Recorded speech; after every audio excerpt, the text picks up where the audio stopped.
Okay, so in this video we're going to be going over Aeneas, the greatest Roman hero and founder of the Latin race. An incredibly important story for Romans and the history of Rome to understand, obviously, their perspectives and where they thought their origins were from. And as you watch this video, there are going to be 9 items total that I'm going to say into the camera, spell for you, and by watching the video, obviously, you can earn an easy and free 100 simply by, obviously, putting in those items as you encounter them. So, let's talk about why Aeneas' title as greatest Roman hero is in quotations. It is because he is not Roman at all. Instead, Aeneas is a Trojan.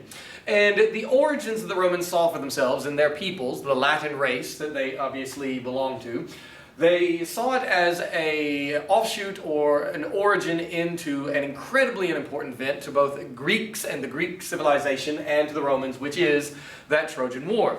So around 1200 BC, supposedly, the area known as Greece, which is going to be all of this land that you have right there, is going to go to a war against Troy. Troy was the mightiest city in the entirety of the ancient world. Its walls were unassailable and you could not get in. And they were involved in a war because of a woman who was kidnapped from the area of Sparta, Greece. Her name was Helen. And I'm not going to go into all the details, but just know that all of the Greek kingdoms, and they were not one country, but rather every individual city was like its own country, they essentially are going to gather together and go sail to Troy that is located right here in modern-day Turkey. It sits on a little strait. A strait is a thin strip of water between two land masses that is right here, called the Hellespont. In the modern world, they are known as the Dardanelles. And I think I've misspelled it. I think it's Dardanelles with an A. But at any rate, and the real reason outside of the kidnapping of that woman Helen was probably that those Greek kings all thought that Troy, being an incredibly rich city, would be an opportunity to line their own pockets were they able to take the city. And so this war, which is so central in all of the ancient world's understanding of themselves, they didn't look at it as mythology like what we do. They look at it as obviously their history. And it is here that you have the ultimate origins that the Romans believe for themselves, which is, of course, a hero escaping from Troy and coming to found the Latin race and obviously founding what would then eventually become Rome as well. So, at any rate, as you can see, here's another image of the situation in which here is Greece and Troy is located on the Hellespont that is up there. And so our story is going to begin with the 10th year of the war. It's going to last for 10 years, not a lot is going to be going on, but finally the Greeks come up with an idea as to how they can get into the walls of Troy, which were absolutely impenetrable. And so they come up with the idea, does one of the Greeks, and he is a famous fellow by the name of Ulysses. In Greek, his name would be Odysseus, and he is the centerpiece and the main topic of one of the 2 great epic songs, epic poems that are really, when we look at them, like books that were sung about this event. One of which is called the Odyssey, about that guy Odysseus, and the other, of course, is the Iliad. The Odyssey is all the wanderings that Odysseus has to obviously undergo in order to finally get back home from Troy, back to Greece, to Ithaca, his island home. And then the Iliad is about the anger that a character named Achilles, a mighty Greek warrior, undergoes in the 10th year of the war because of a variety of reasons. But that's neither here nor there. Odysseus, or Ulysses, comes up with this clever idea. Let's build a huge horse. Let's leave it on the beach where the Greeks have been encamped with their ships for the last 10 years. And what we will do is that we will put some guys, an elite force of like 20 dudes, on the interior of the horse and hope that the Trojans pull that horse into their city. And so therefore, that's what they do. Meanwhile, what the Greeks do is that they are going to go and hide at a nearby island. You can see it right there, the island of Tenedos. And so the whole fleet, the thousands of ships that they have, are hiding there when one day the Trojans wake up, they go down and look at the beach and all the Greeks are gone. After 10 years, those Greeks are finally gone, which is absolutely miraculous. And so therefore, they go down And they want to see what's going on with this situation of the ships being gone and the Greeks being gone, and all of a sudden they see a huge horse, and they're like, whoa, what is that? It's made out of wood. Why is there a horse here? Where did the Greeks go? They're absolutely clueless. Now, the Greeks, knowing that obviously the Trojans might be suspicious of something left behind like the horse, are going to leave behind a spy. His name is Sinon, and this spy's job is to convince the Trojans that obviously the horse needs to be brought into the city. And so the first thing they do when they capture Sinon, they notice he is naked and he is destitute, and he has concocted this story, has Sinon, that he got into a disagreement, particularly with Ulysses, Odysseus, the Greek fellow, who is so clever. And in this disagreement, the Greeks turned on him and abandoned him, and so he was completely now at the mercy of the Trojans. And so immediately the Trojans want to know, what's up with this horse? And Sinon says that the goddess Minerva, who is the goddess of wisdom and strategy in warfare and skill, had become angry with the Greeks. And since she had become angry with the Greeks wanting to gain her favor again, built this huge horse in honor of her so that hopefully Athena or Minerva, Athena is what she's known in Greek, Minerva in Latin, would obviously favor the Greeks once again. Immediately the Trojans ask, what in the world is it so big for? And so Sinon makes up the lie. They made it so big so that you could not bring it into your city, that it would be difficult. And so immediately the Trojans say, oh, what, really? Well, we're going to do that anyway then. And so they're going to bring the city, or I should say bring the horse, into the city. Now, your first word that you need to put in is Sinon, that Greek spy. S-I-N-O-N, Sinon. So when they're getting ready to bring the horse into the city, all of a sudden, a priest of Neptune. Neptune is the god of the sea for the Romans, named Laocoon, L-A-O-C-O-O-N. That's not one of the items to put in, but that's how you spell his name, Laocoon. Comes screaming down the hillside, runs into the beach where all the Trojans are, and says, what are y'all, fools?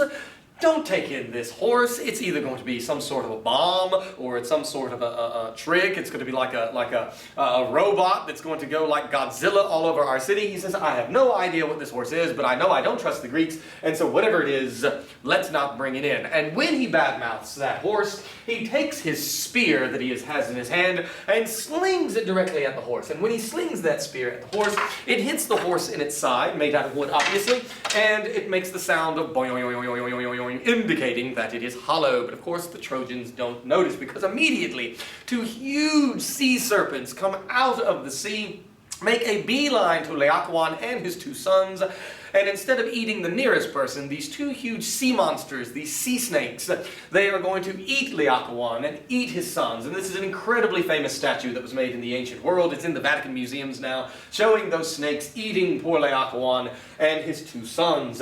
In the aftermath, the Trojans immediately are going to regroup, and they're going to say, he came, bad-mouthed the horse, bad-mouthed the idea of the horse being brought into the city. He harmed the horse with his spear, and he immediately got eaten by a couple of sea snakes. We're bringing that thing in. And so therefore, they bring the huge Trojan horse into the city. And when they do this, they're going to throw the party of all parties, because they have been at war for 10 years, and finally they are going to be to where no longer fighting. And so everybody is yelling, screaming, celebrating, drinking too much wine. And that night, when they all fall into a deep, deep sleep due to the wine that they have drunk, Sinon, that spy, comes and lets out the 20 guys or so that were on the inside of the horse. They are then going to go to the gate, and they will open up the gate, allowing the Greek soldiers, obviously, who have returned from that island of Tenedos, to come back in. When this happens, boys and girls, it is a chaos melee. It is just slaughter. It is essentially a genocide of the Trojan people, because they in their beds are being murdered, the city is being set on fire, and it is at the moment that we now are going to encounter our hero, our fellow Aeneas. And he is going to be the fellow that will, like I said, escape from the city and found the Latin race. But at first, when he is going to be alerted that something is amiss, his first reaction is going to be go and defend his city. Now, Aeneas is going to be alerted as to what is going on because of the greatest of all the Trojan warriors, who unfortunately at this point in the war in the 10th year has already been killed, Hector, the son of the king Priam and the greatest of all of the Trojan warriors. His ghost comes to Aeneas and lets him know, you've got to escape the city. The Greeks have obviously come into the walls, everything is being burned and killed, and it's just chaos, you must escape. And so therefore, immediately, because Aeneas has this singular quality that is the most important quality for any Roman to have, it is untranslatable, but it is pietas. This idea of a devotion that you are going to have to one's gods, a devotion that one has to one's country, and a devotion that one has to one's family. Because he is filled with pietas, he rises out of bed, puts on his armor, and immediately runs to go and defend the city, and particularly to the palace where the king Priam is located. He witnesses Priam's murder by the son of Achilles. Achilles also is dead. Achilles was the greatest Greek warrior. Hector was the greatest Trojan warrior. And so now it is Achilles' son named Pyrrhus brutally murders the king Priam in front of Aeneas' eyes. And when Aeneas witnesses this, he then thinks, oh my heavens, what about my own family? I've got to go and see what they are going to obviously become, or what has happened to them. I need to protect them. And so he runs back home to where he is going to go find his wife Creusa and his son Ascanius. And when he finds them, he also is going to find his father, and he is going to tell to them, we've got to escape the city. All is lost. It is going to be murder and mayhem. We have got to go. And so they all agree, except for his father. His father does not want to go because his father is old and feeble. And his father, whose name is Anchises, A-N-C-H-I-S-E-S, Anchises, not your next word, is going to refuse. He says, I'm too old, I'm going to be a burden, you merely go on without me, and hopefully things will work out, but I will die with my city. And so no convincing will allow Anchises to accept the fact that he needs to escape until finally the gods send an omen. And little Ascanius, the son Ascanius, his hair catches on fire. And when his hair catches on fire, finally Anchises says, that's it, I'm going to go. And so they make the decision to go. Now he takes his little son by the hand, and he has to actually, Aeneas put his father Anchises on his back, yells to his wife to follow, and they run out into the city with all of the Greek soldiers throwing spears, shooting arrows, slashing people with their swords, everything on fire. And they obviously flee with Aeneas' father on his back. The father Anchises, the son Ascanius, and the wife Creusa trailing behind. And an incredibly famous statue from the 1600s by Bernini shows the father Anchises holding the household gods, the Lares, the Penates. You can't see the son, but he's behind Aeneas, holding Aeneas' hand, his left hand as it were, with him holding the sacred flame of Troy. And Creusa is not in the sculpture because as they are trailing the city, eventually they get to the outside walls. Aeneas makes a roll call, Dad, Anchises, are you here? Anchises says yes. Son Ascanius, are you here? Ascanius says yes. Creusa, are you here? And Creusa is not there. So, filled with the pietas that we know, of course, that he is going to go back into the city to find his wife. And there you can see Creusa, Aeneas, Anchises, and Ascanius. And always do they ask, why is Anchises, the father, wearing a Santa hat? It is because it is what we call a Phrygian cap, and that is the region to where the original St. Nicholas in modern-day Turkey, where Troy is located, was going to be from, and so therefore it's the kind of cap that they wear. Well, at any rate, Creusa is not there, and so he's going to have to go back and try and see if he can find his wife, because he is filled with pietas. He goes back into the city, subjecting himself to potential dangers and death, and he finds not his wife, but his wife's ghost. She has been murdered in the melee, and there she is, telling to, of course, Aeneas that it is his destiny and his fate that he would escape from the city of Troy, but whereas it is for her fate to remain with the city. And that is your second item to put in for the quiz. It is Creusa the wife, spelled C-R-E-U-S-A. Creusa, C-R-E-U-S-A. And so his job, as Creusa tells to him, is to take their son Ascanius and to set sail with as many people as they can in a fleet of 20 ships and trying to found a new Troy. And Aeneas says, okay, where is that at? And she says, a new Troy. And he's like, okay, but I don't know where I'm going. And she says, a new Troy. and he doesn't really know where he's going. It's just a land known as Hesperia, but little does he know that Hesperia is actually going to become Italy. And so he's going to escape out of Troy, as you can see here. There is Greece, there is Troy, and modern-day Turkey. And he sails all over the place that you see here. Now, the wanderings that Aeneas is going to go is going to be intentional in that they recalled the other great epic poem, epic song, about the wanderings of Odysseus, and so therefore we say that his wanderings are rather Odyssean. Now, as eventually what will happen is that he will make his way to Hesperia, to Italy, and he will land in a place called Latium. Now, of course, this is supposedly occurring at around the year 1200 BC, and we all know that Rome is not going to be founded until 753 BC, and so this is really predating Rome, and more so it's about the establishment of the Latin race, the people who will eventually establish Rome and the like. Now, in the story, if we were to obviously read it, we pick up the work that comes to define the ancient Romans more than any other. And it is a work that we read in AP Latin, and it is titled, is this poem, this song, and we would look at it as a book, but instead it truly is a song. It is called the Aeneid because it is all about Aeneas, and here is a copy of a translation, the Aeneid of Virgil, and Virgil is the author. So let me explain about how in the world we got him as the person living during the time of Augustus, living during the time essentially of Christ, right around that period, as to how and why he creates this poem and he sings this song and he tells this story, as it were.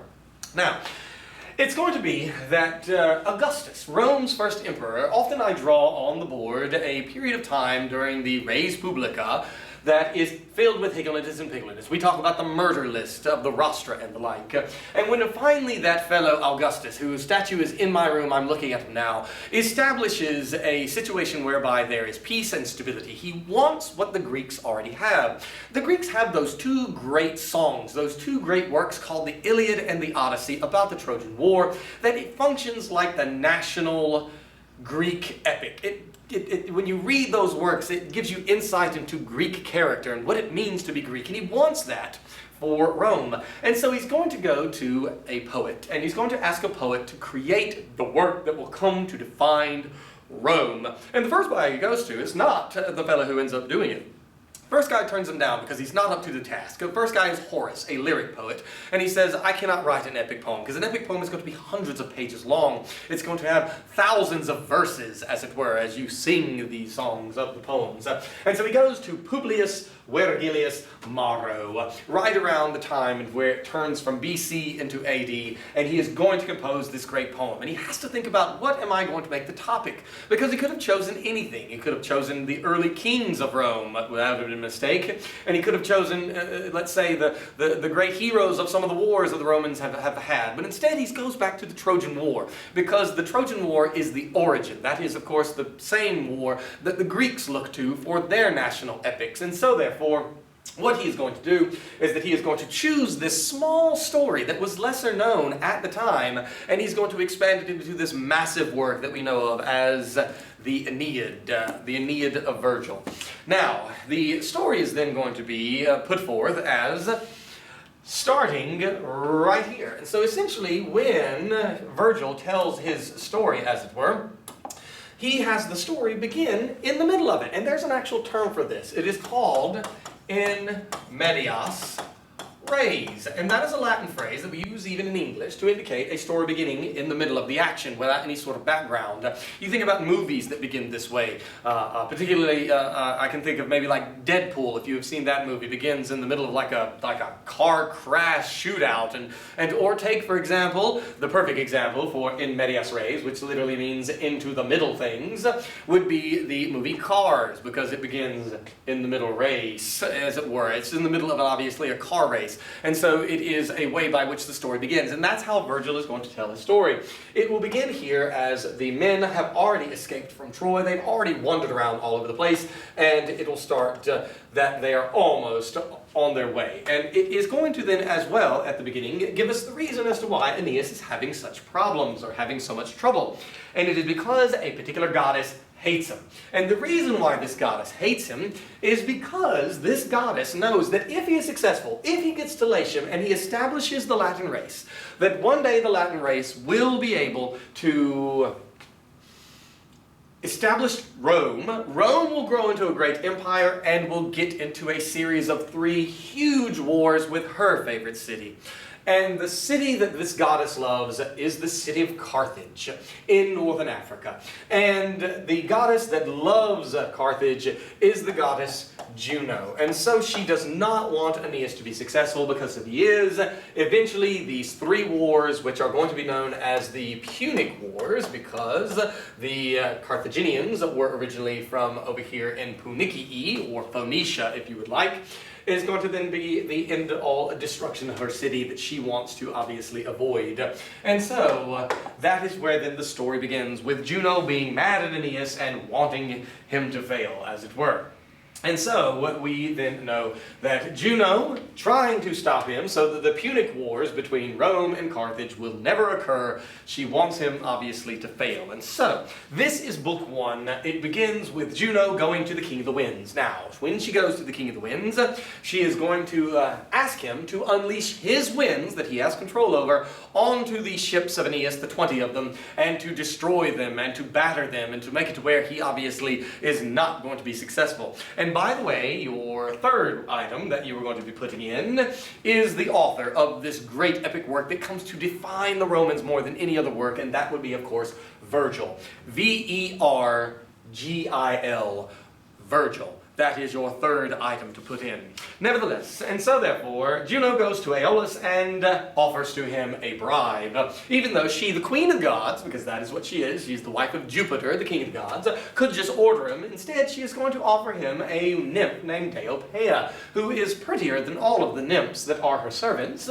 And so, if he allows those winds to wreck out Aeneas, he will get to marry Deiopeia, and they will have beautiful children together. And so, that is exactly what Aeolus does. Aeolus, the king of the winds, unleashes it and shipwrecks Aeneas' men. Now, your 4th item is that goddess that is causing so much problems. Your 4th item to put in for the quiz is Juno. J-U-N-O, Juno. And so make sure you put that in as your 4th item, as it were.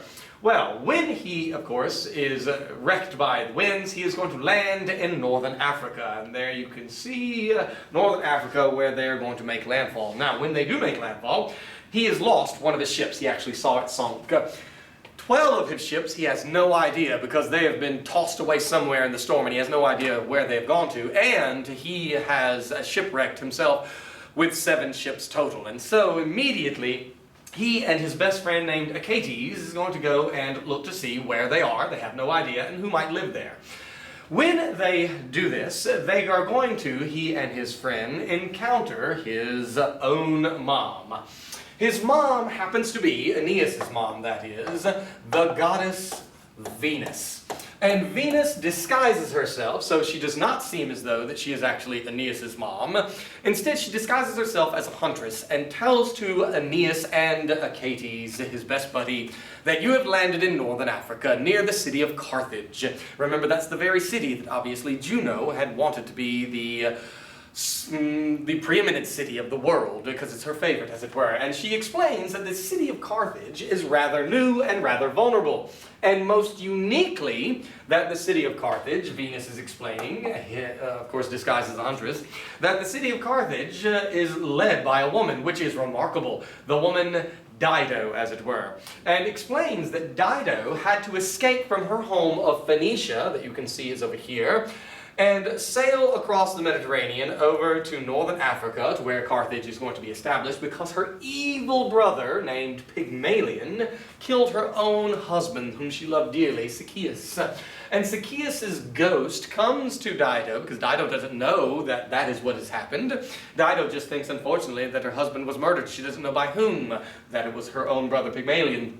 Sychaeus comes in a ghost form, tells and reveals to Dido what has happened, instructs Dido as to where all the treasures of the kingdom of Tyre that they ruled over, obviously, were located and hidden away, and instructs her to take all of those, find as many followers as she can, and make her way and establish a new colony, and that would be the colony, obviously, of Carthage. Well, When Aeneas is going to then be informed all of this, one more thing does Venus do, his mom. Venus is going to shroud Aeneas and his friend in a cloud so that nobody can see them and so that they can move throughout Carthage undetected, as it were. They make their way to a temple where Dido is, of course, ruling and holding court, as it were. And they see, do Aeneas and Achates in the cloud, some of the dudes from the other ships, the 12, that he had no idea as to where they had obviously gone, and Dido treats them so kindly that Aeneas, and you can see part of the cloud here, steps out of the cloud, reveals that he is Aeneas, and immediately Dido says, I will be your friend, I will take care of you. And so they invite him to a great banquet. Your fifth item is Dido. D-I-D-O, the great queen of Carthage that is a benevolent ruler and going to be so welcoming and accommodating to Aeneas and all of his men. And so a banquet is being held, and at this banquet, Juno is going to connive with Venus. Now, Juno wants Aeneas to fail, wants Aeneas to die. Venus wants Aeneas to always be safe. And so it's an odd pairing, but they both connive and agree that they will allow Dido to fall in love with Aeneas. And so as Aeneas, right here, is telling the story about what has gone on, she is going to find that she falls in love with Aeneas. And one person, Venus, is going to really assist it, because during the actual banquet, she is going to take away Ascanius, the son of Aeneas and her own grandson, and replace Ascanius with Cupid, who is going to then ply his arrows, making Dido fall in love with Aeneas, even though Dido had said that she would never love again after the death of her own husband. Not only is Dido going to fall in love with Aeneas, Dido also is going to actually come to think of them as married, because Juno wants Aeneas to stay in Carthage as much as possible. As a matter of fact, if he stays in Carthage permanently, he'll never move on to Latium, he will never establish the Latin race, he will never then have Rome be established, and maybe will Carthage become the greatest empire on earth. Now, it is during the banquet, obviously, that in the Aeneid, books 2 and 3 describe what we have already learned. Book 1 is all about the shipwreck and landing at, obviously, Carthage, because remember that book 1 of the Aeneid, that's telling the story, is going to start right there after they have left from Sicily, but it is book 2 that is essentially Aeneas in the banquet telling the story about what went down at Troy, and then book 3 is all a description of the wandering they have done up until that point. And so then we begin in Carthage with book 4. Book 4 is in the Aeneid, the great love story that will develop between Dido and Aeneas, because it is arranged by Juno and others that they are going to go out on a hunt. Now, I don't mean like hunting deer in Georgia. I mean like, you know, with horses and dogs and riding around. And Juno contrives it that during the hunt, a storm will arise. And Juno, remember, is the goddess of marriage. And in this storm, she is going to make sure that seeking shelter as everybody scatters, Dido and Aeneas find themselves seeking shelter together alone in a cave. And so all throughout the night, as a storm rages outside the cave, there's a different storm that's raging inside the cave. And the next morning, when the two of them emerge, Dido thinks they are married because of what went down in that cave.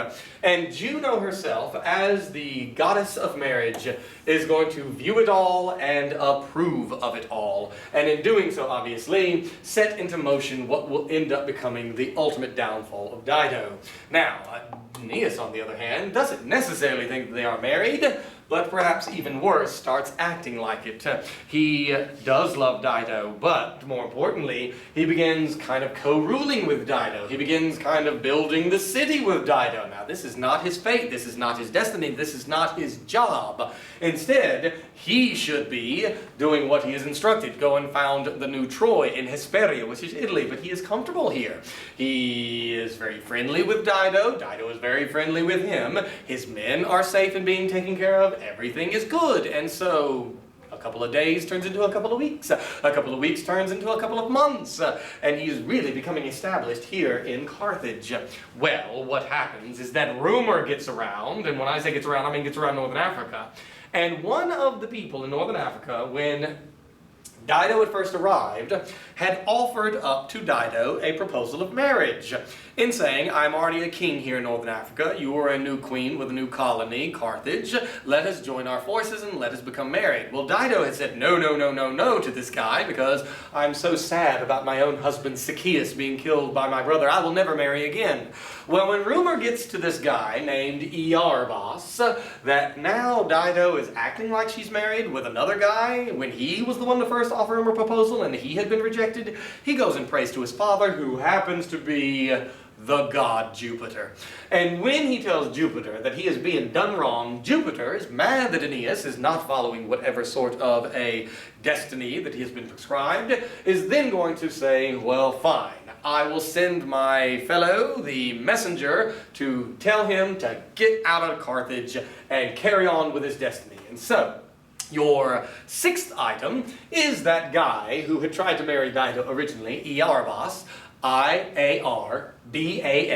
Iarbas. That's your sixth item to put in. So Mercury comes down and just rips Aeneas to shreds. What are you doing in the city of Carthage?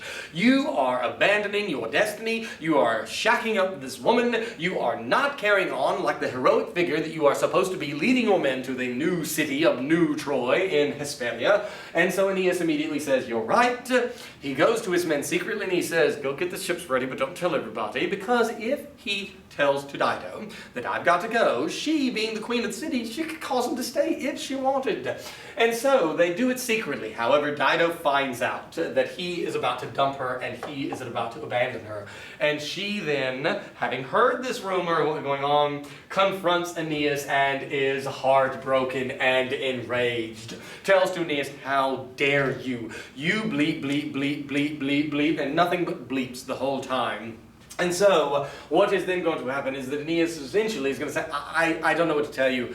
I have got to go. The gods themselves, I saw them. I talked to Mercury, who was sent by Jupiter, and I can't go against what they tell me that I have to do.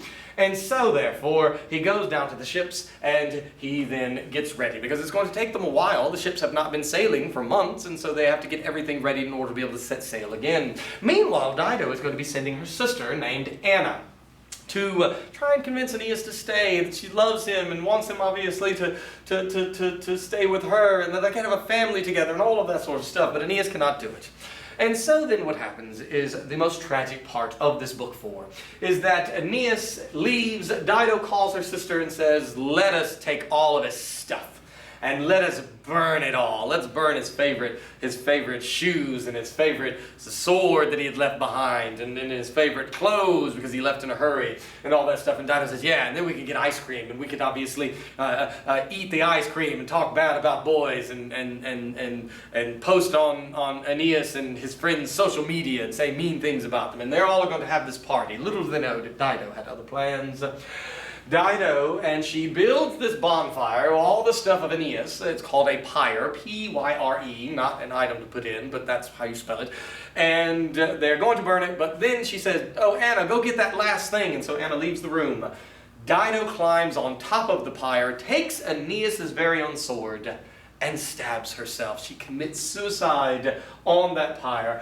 Anna, her sister, is absolutely heartbroken, but as Dido sees the ships sailing away, she obviously, overwhelmed in grief because she has broken the vow that she would never love again after her husband was killed, and in doing so had brought dishonor and shame to herself, and thus commits suicide, the great tragedy that we have in book 4.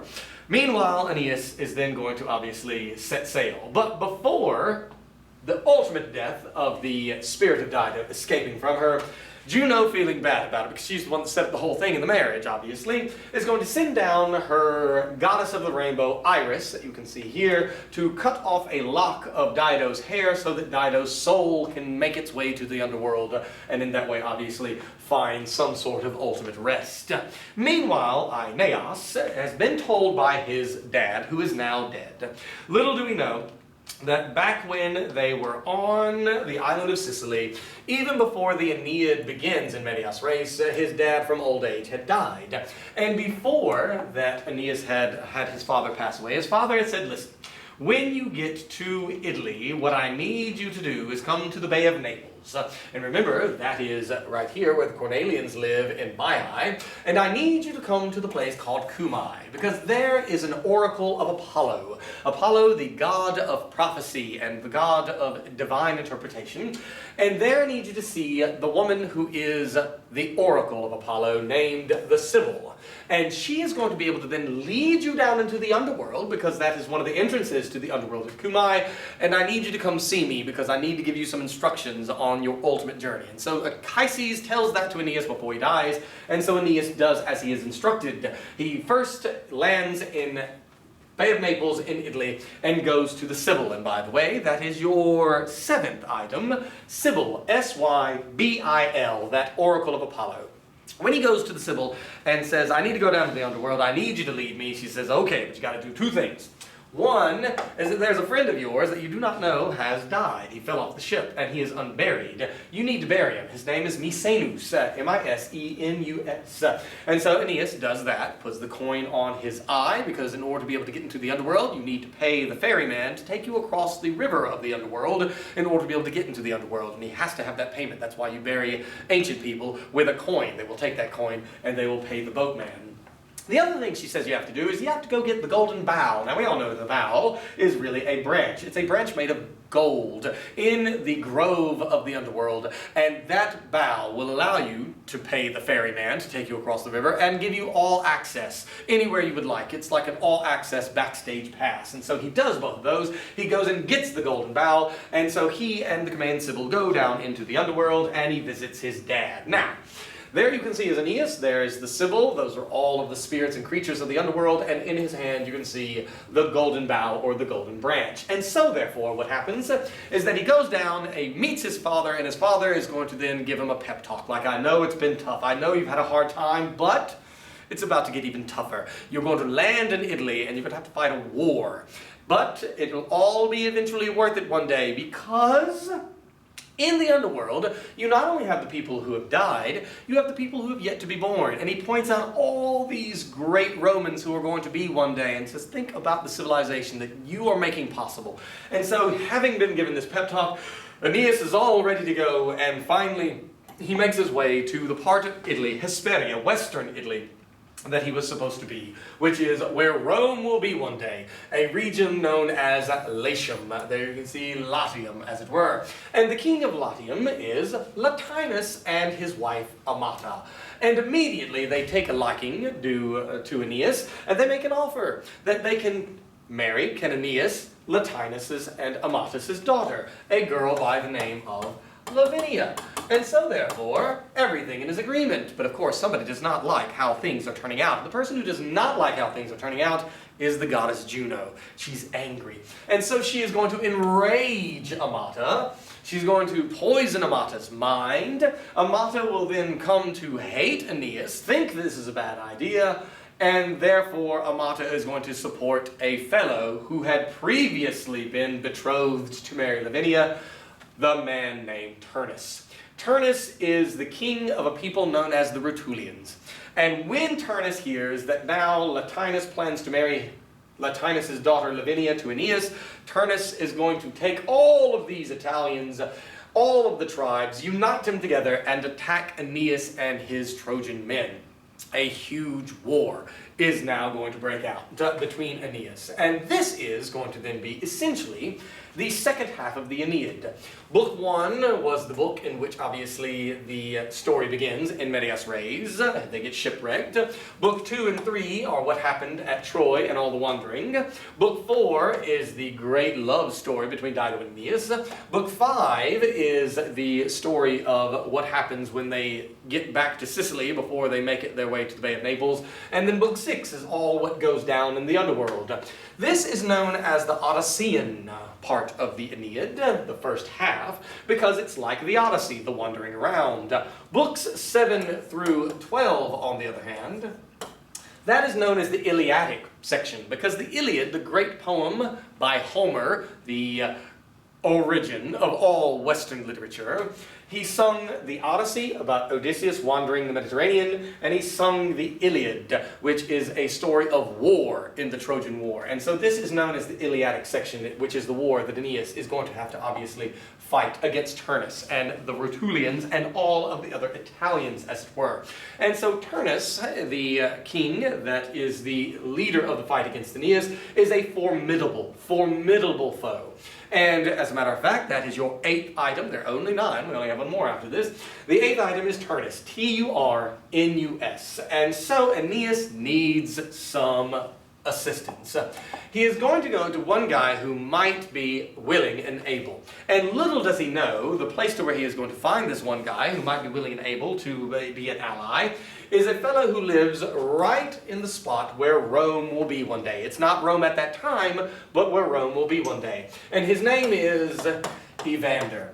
And so Evander, being an old man, is going to agree to help him with resources and money and weapons and things like that. But Evander says, I'm too old, I cannot fight. But Evander does have a son. And the son that Evander has is named Pallas. And so he says, I will let my son fight. Now the son is nothing but a mere teenager, and Aeneas feels bad that his son is going to end up fighting in the war. So Aeneas says, I will personally look out for Pallas and guarantee his safety. And all is okay. The forces of Aeneas are trying their best, but they just can't quite get the upper hand against Turnus and the Rutulians because they are being helped by Juno. And eventually what will happen is that Turnus will corner Pallas without Aeneas being there in that moment, and unfortunately kill Pallas. And what happens when you kill someone in warfare of this type? You strip away their arms, and you wear their arms, their armor, like a trophy, as it were. Now, this war goes on, and it drags on until eventually someone steps in. And that someone is Jupiter. Jupiter goes to Juno and says, listen, this has got to stop.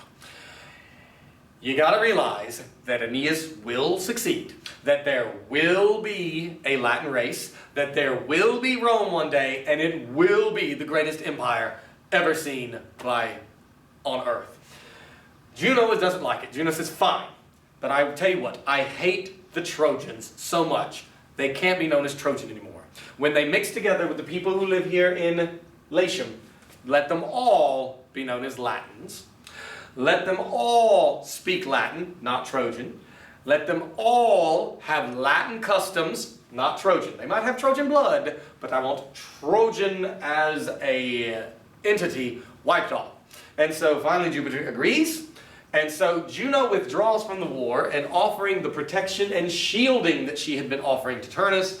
And so Turnus and Aeneas are going to face off mano a mano. When this happens, at the very end of Book 12 of the Aeneid, Aeneas knocks down Turnus. Turnus begins to beg for his life, and Aeneas is going to grant that. He is a merciful character. And also remember that this is being composed by Virgil as the national Roman epic for the Emperor Augustus to hold up and show to everybody, this is what it means to be a Roman. Aeneas is the greatest Roman. And so therefore, by association, the Emperor Augustus is reflected in Aeneas. And it's almost like propaganda. But in that moment that he's about to show mercy to Turnus, he spots something. And what he spots on Turnus's body is the sword belt that Pallas had once worn. And when he spots this sword belt, he is filled with rage and anger. And seeing that sword belt, he loses his mind, grabs his sword, and buries his sword into Turnus's body, thereby killing Turnus. And abruptly, just like that, the Aeneid ends. It ends abruptly with the death of Turnus. Nothing else. The very last line says, thus the soul of Turnus escaped unworthily from his body. That was it. That's the end of it. And then it abruptly ends. And we don't know why it ends like that, because in composing the Aeneid, Virgil never finishes it. And when I say never finishes it, I don't mean like didn't get to the end. I mean like didn't complete it in the same way that a Bob Ross painting is completed. When you compose a song like this, a poem like this that really is more a book, you don't start at the beginning and work to the end, much in the same way as that you don't start from one side of a painting and begin to the other. You add layer upon layer upon layer. So sometimes Virgil would work on the end, sometimes he would work in the middle, sometimes he would work on the beginning. But over 20 years Virgil worked on it, but it was still not completed upon his death. And on his deathbed he requested that the Aeneid be burned. And we have no idea why. But we do know that it is an odd way of looking at the very end of it, and an odd way to present Aeneas, because Aeneas is intentionally supposed to reflect Augustus, that first emperor, who obviously is the one that had the whole thing written. But for whatever reason, that is how it ends. We do not know why, and we don't know why Virgil wanted the thing burned. There are conjecture, but that is it. And your final item that you need to put in for the Easy Free 100 by just watching this video, which thank you for doing so, is Pallas, the boy whose sword belt was seen on Turnus's body, thus causing Aeneas, obviously, to kill him. P-A-L-L-A-S, Pallas. That is your final item. So, thanks for watching. This is the story of the Aeneid. You need to become familiar with both the story and the characters therein. Learn their names, learn their story, because it is a centralized, important element for all of Roman society. As a matter of fact, it will still be around 500 years before Rome as a city is founded on April 21st, 753 BC, but this is the story of how that Latin race came to be and how that Latin race had in some elements, some Trojan War elements to it as well. So, there it is, at the end of the Aeneid, the death of Turnus. So, thanks for watching, and hopefully you will begin learning this story.